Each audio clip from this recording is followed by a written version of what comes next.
E aí pessoal, beleza? Um dos conceitos mais discutidos dentro da história do pensamento, dentro da história da filosofia e que é muito presente nos debates públicos hoje é o conceito de liberdade.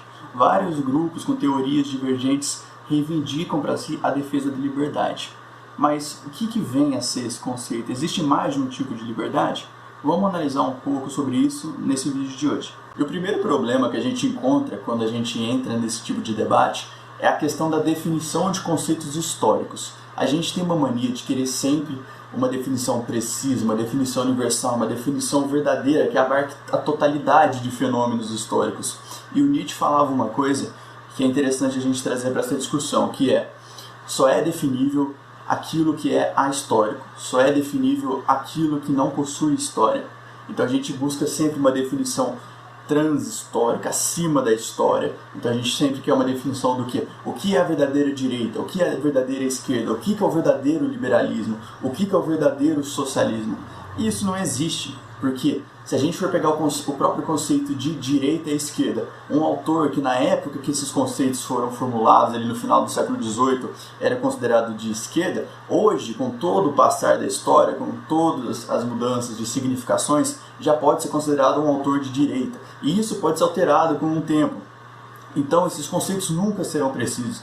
A mesma coisa acontece com o conceito de Estado. Quando a gente fala de forma errônea que algum filósofo gostaria que houvesse uma intervenção no Estado e esse filósofo é localizado ali no mundo grego antigo, aquele Estado não é necessariamente o mesmo Estado que a gente está falando no dia de hoje. Então é uma comparação um pouco errônea. A mesma coisa com autores do século XVII, século XVIII. Estado para eles é uma outra coisa. E liberdade também. Liberdade, se a gente está falando de liberdade para um autor grego, uma liberdade política para um autor grego, ela não significa a mesma coisa que liberdade para um autor das cidades italianas ali do período medieval. E mesmo que tivesse a mesma definição desse conceito de liberdade, a importância, a significação desse fenômeno, para eles, são fenômenos diferentes, porque eles vivem em contextos diferentes. E esse é o primeiro passo que a gente tem que entender para conseguir debater o que vem a ser liberdade, a temática de liberdade de forma geral, assim como todos os conceitos históricos. Então, para a gente iniciar essa discussão, a gente tem que ter noção disso. Nenhuma definição é transhistórica, nenhuma definição é universal e vai se aplicar a todos os fenômenos, em todos os períodos históricos. Só que agora a gente vai entrar num campo de discussão da liberdade mais específico, que é o campo da liberdade para um autor específico, que é o Isaiah Berlin. E a gente vai recuperar um pouco desse autor, porque, como disse um teórico político australiano, Chandran Kukatas, toda a discussão em torno do conceito de liberdade contemporânea, de uma forma ou de outra, gira em torno das categorias elaboradas pelo Isaiah Berlin. E quem foi o Isaiah Berlin? Quem foi esse pensador? De onde que ele vem? Quais eram suas principais ideias? O Isaiah Berlin foi um filósofo e historiador das ideias, nascido em 1909, lá na Letônia. Só que a família dele acabou se mudando para a Inglaterra em decorrência da Revolução Russa. Ele acabou se tornando professor em Oxford. Ele acabou servindo na Segunda Guerra, mas em 1946 ele acabou se dedicando à carreira acadêmica. Ele foi especialista na discussão de diversos autores, como Giambattista Vico, Karl Marx e Herder. Mas a discussão do Berlin em torno de liberdade, ela vai ganhar uma forma num livro chamado 4 Lições de Liberdade, que foi publicado em 1958, após algumas conferências que ele acabou fazendo. E o capítulo mais famoso, que vai dar uma fundamentação para esse vídeo, é o capítulo 2, Conceitos de Liberdade, em que o Berlin vai diferenciar a liberdade positiva e a liberdade negativa. E o que vem a ser a liberdade negativa? De forma geral, ela fala a respeito da ausência de interferência externa sobre o indivíduo por entes como o Estado ou a sociedade. E entre os exemplos de liberdade negativa, a gente pode citar a liberdade de expressão contra a interferência de entes externos que buscam uma censura, uma monopolização do discurso, a liberdade de você perseguir os seus objetivos individuais, a liberdade de ir e vir. Mas algo a se chamar a atenção é que nem toda forma de impossibilidade de ação significa uma interferência na liberdade negativa. Porque, por exemplo, se eu sou uma pessoa baixa de estatura e eu não consigo alcançar determinada altura, eu estou impossibilitado de fazer aquilo. Mas isso não significa que eu estou tendo uma interferência na minha liberdade negativa, porque, de acordo com Berlin, só se encaixa nessa ausência de liberdade negativa quando essa impossibilidade é causada por seres humanos. Por exemplo, quando o Estado me proíbe de fazer alguma coisa, ou a sociedade me proíbe de fazer alguma coisa. Aí sim é uma interferência na minha liberdade negativa. E quais seriam os problemas que o Berlin aponta relacionados a essa liberdade negativa? Bom, como no mundo cada um possui seus interesses específicos, particulares, vai acabar ocorrendo um conflito de interesses entre indivíduos. E numa sociedade ideal, onde há total liberdade negativa, onde o Estado não impõe nada, onde a sociedade não impõe nada, muitas vezes o indivíduo vai acabar chocando seus interesses com os interesses dos outros. E com isso vai acabar interferindo na liberdade negativa dos outros. Seja, por exemplo, para eu conseguir determinada coisa, eu vou ter que acabar matando outro indivíduo. Então eu estou interferindo na liberdade dos outros indivíduos. Então qual que é a solução para isso? A lei, a política. Então a gente coloca leis na sociedade para justamente assegurar a liberdade negativa dos indivíduos. Então todo mundo possui uma margem de ação onde ninguém pode interferir. E isso a gente consegue recuperar alguns autores. Primeiro, o Hobbes. O Hobbes não era considerado um liberal, não existia liberalismo na época do Hobbes, mas ele já partia de uma concepção um pouco negativa do egoísmo humano. E muitas vezes o egoísmo vai acabar, e o conflito de interesses vai fazer com que os indivíduos acabem se degladiando. Por isso é preciso um Estado para tomar conta deles. O Hobbes parte de uma premissa mais negativa. Agora vai ter outros autores, como o Adam Smith, o Locke, que também não podem ser considerados liberais, mas que vão partir de uma perspectiva mais harmônica, mais positiva.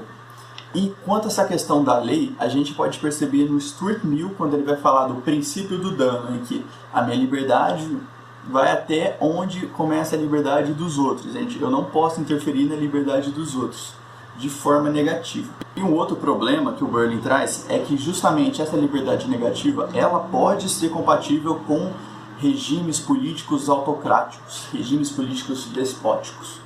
Um ditador ele pode claramente deixar uma margem de liberdade, uma margem de ação para alguns indivíduos, para os indivíduos agirem na sociedade. E com isso acaba gerando uma instabilidade entre esses indivíduos por conta do conflito de interesse que eu já mencionei há pouco tempo. Em último lugar, a liberdade para o Berlin não é um fator primário, uma necessidade primária. Ou seja, para uma pessoa que não tem o que comer, para uma pessoa que não tem condições de ascender profissionalmente na vida, porque ela não teve condições de trabalho adequadas, de educação adequadas, ela não vai estar se preocupando necessariamente com a liberdade dela, mas sim com se ela vai ter meios de sobreviver. Por isso que ele fala que liberdade não é uma necessidade primária.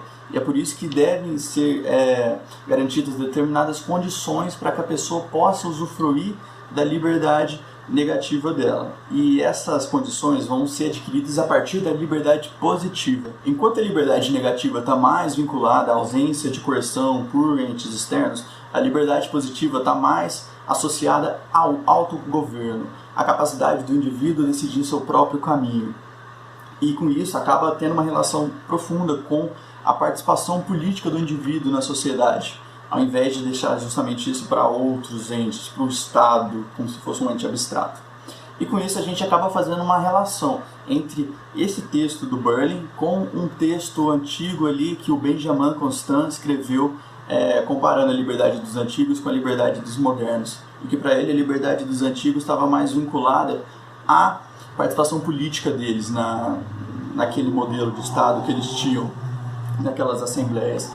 E dentro dessa liberdade negativa tem uma margem maior para a atuação do Estado para fornecer condições básicas para que o indivíduo possa sobreviver e ir atrás dos seus próprios objetivos. Uma condição assim para que você consiga desenvolver melhor a sua liberdade negativa.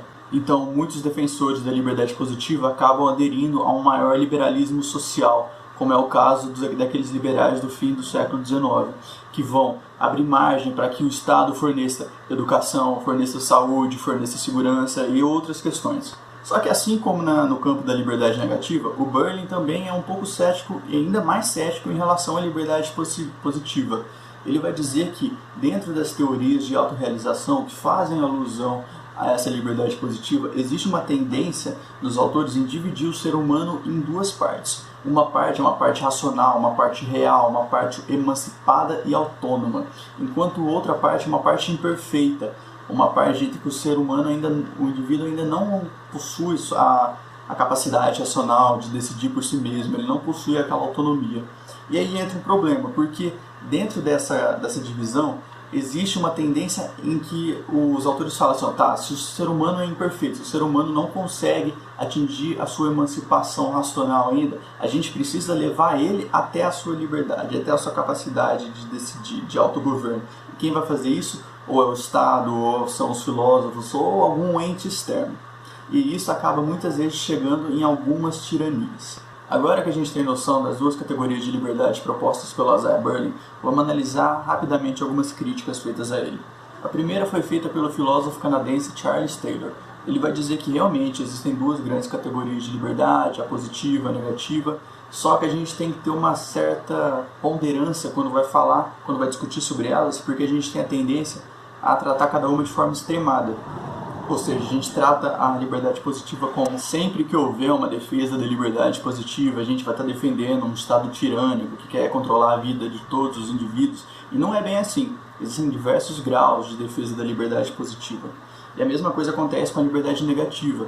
O Berlin, de acordo com Charles Taylor, faz uma defesa da liberdade negativa como se essa fosse apenas considerar os fatores externos de interferência no indivíduo. Ele acaba não considerando fatores internos, que de acordo com Charles Taylor também ia acabar limitando a nossa margem de ação. Uma outra crítica é sobre a separação entre essas duas liberdades, que nem sempre é tão nítida. E é isso que o Norberto Bobbio vai dizer.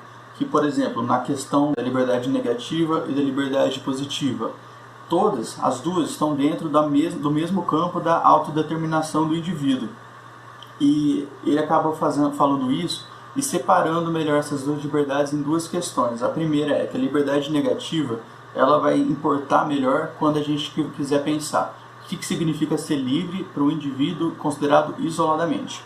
E a liberdade positiva vai ser útil para quando a gente quiser pensar o que significa ser livre para o indivíduo pensado coletivamente como um todo. Bom, pessoal, essa foi uma rápida passagem pela teoria das liberdades proposta pelo Isaiah Berlin. Se você quiser conhecer melhor sobre as categorias de cada um, as críticas feitas a ela, eu vou deixar a bibliografia aqui na descrição e você pode conferir melhor com maiores detalhes. Eu espero que vocês tenham gostado do vídeo e até o próximo. Tchau, tchau!